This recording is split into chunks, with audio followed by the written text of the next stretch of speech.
Shalom semuanya, selamat pagi. Pada kesempatan hari ini, kita akan bersama-sama kembali mendengarkan sedikit dari renungan ini. Nah, sebelum kita mengawali renungan ini, mari kita berdoa terlebih dahulu. Mari kita bersatu di dalam doa. Ya Allah Bapa yang bertata di dalam kerajaan surga, terima kasih Tuhan untuk berkat kasih karunia-Mu pada pagi hari ini. Kami dapat kembali bersama-sama untuk mendengarkan sedikit dari firman-Mu ya Tuhan. Tolong Tuhan kiranya berkati hamba-Mu ini yang akan menyampaikan, dan Tuhan tolong juga berkati teman-teman yang akan mendengarkan. Berikan mereka ketulusan hati dan pikiran yang terbuka ya Tuhan, agar dapat menyerapi segala yang telah saya sampaikan ini dan dapat mereka terapkan dalam kehidupan mereka ya Tuhan.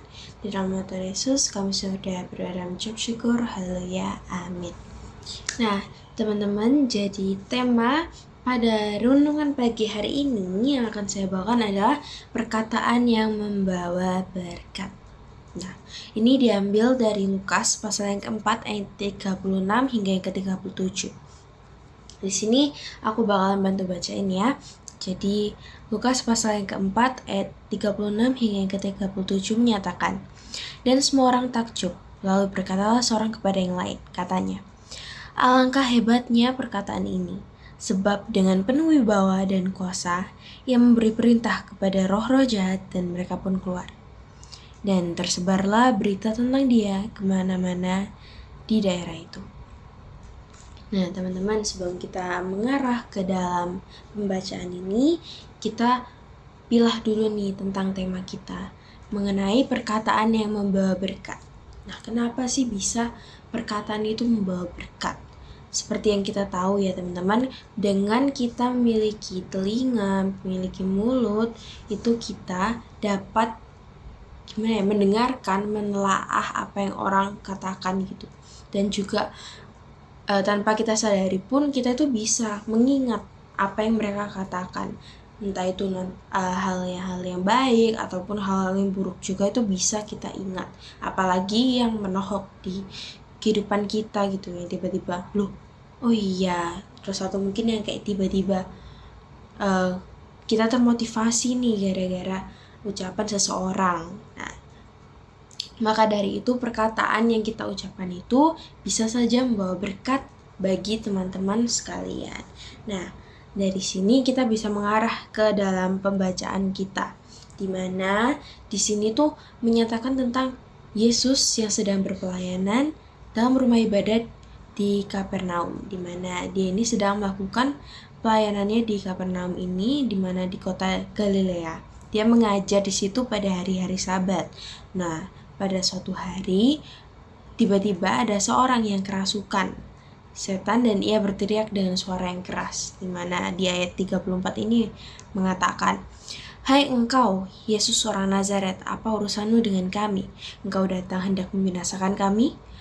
Aku tahu siapa engkau, yang kudus dari Allah." Nah, di sini tuh bisa kita lihat ya teman-teman, kalau misalnya tiba-tiba orang kerasukan ini tuh kayak mempertanyakan keberadaan Tuhan Yesus ini. Kenapa dia datang di antara mereka dan urusannya apa dengan mereka? Tentunya ini tuh akibat dari kerasukannya dia sendiri gitu kan. Akhirnya Tuhan Yesus menjawab di ayat yang ke-35, di mana tetapi Yesus menghadiknya, katanya, "Diam, keluarlah daripadanya." Dan setan itu pun mengempaskan orang itu ke tengah-tengah orang banyak, lalu keluar daripadanya dan sama sekali tidak menyakitinya.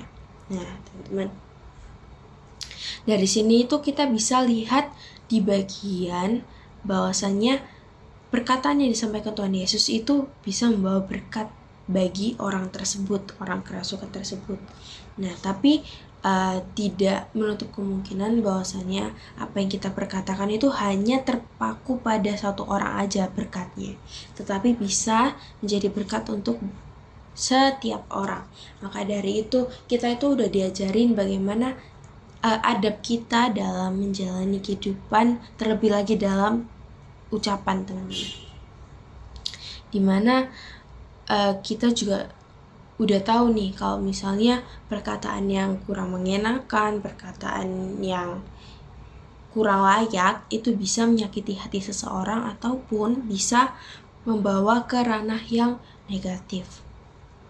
Maka dari itu, kita di sini belajar mengenai perkataan yang membawa berkat, di mana perkataan harus dijaga, perkataan harus dipilah, dan juga perkataan yang harus bermanfaat dan sifatnya itu positif buat kita semua gitu, teman-teman. Karena kita nggak ada yang tahu di mana kondisi orang lain, di mana apa yang mereka rasakan, apa yang mereka butuhkan. Maka dari itu kita itu harus menjaga segala ucapan kita, di mana ucapan kita ini dapat menjadi berkat untuk sesama. Dan kita juga dapat pelajari ini, ada kisah dari seseorang yang pernah hampir berhenti melayani karena suatu perkataannya yang mungkin kurang mengenakan sendiri. Selain itu, sebaliknya ada perkataan lain yang membuatnya kembali bersemangat, bahkan lebih optimal lagi melayani Tuhan, di mana kembali lagi tentang motivasi. Nah, maka dari itu, ucapan yang baik itu akan memotivasi juga untuk orang lain, termaksud bagi diri kita sendiri. Kalau kita lebih menyangkal diri kita sendiri atau lebih ke kayak putus asa dan kayak merasa kita ini nggak pantas, kita ini nggak bisa, kita nggak boleh kayak gitu, teman-teman. Tapi kita harus bisa memperkatakan hal-hal yang baik, di mana itu dapat memotivasi diri kita sendiri. Meskipun nggak harus yang kayak bertele-tele ataupun dalam kalimat yang panjang sekalipun, kita dalam bahasa yang sesingkat-singkatnya tapi itu adalah hal yang baik, hal yang memotivasi dan juga positif, tentunya akan menghasilkan sesuatu yang baik juga, teman-teman. Nah, dari renungan singkat pada hari ini kita dapat belajar bahwasanya perkataan yang kita utarakan itu harus membawa ke ranah yang lebih baik, di mana dapat membawa berkat untuk sesama. Dan gak boleh ada hal-hal yang negatif sekiranya kurang enak didengar ataupun kurang enak untuk dilontarkan juga. Nah, sebelum kita menutup renungan pada hari ini, marilah kita bersatu di dalam doa. Mari kita berdoa. Ya Allah Bapa yang bertata di dalam kerajaan surga, terima kasih Tuhan untuk renungan pagi hari ini. Tuhan, kami diajarkan bahwasanya kita harus menjadi orang yang menjaga perkataan kita, harus menjaga segala adab kita dalam menjalani kehidupan ini, ya Tuhan.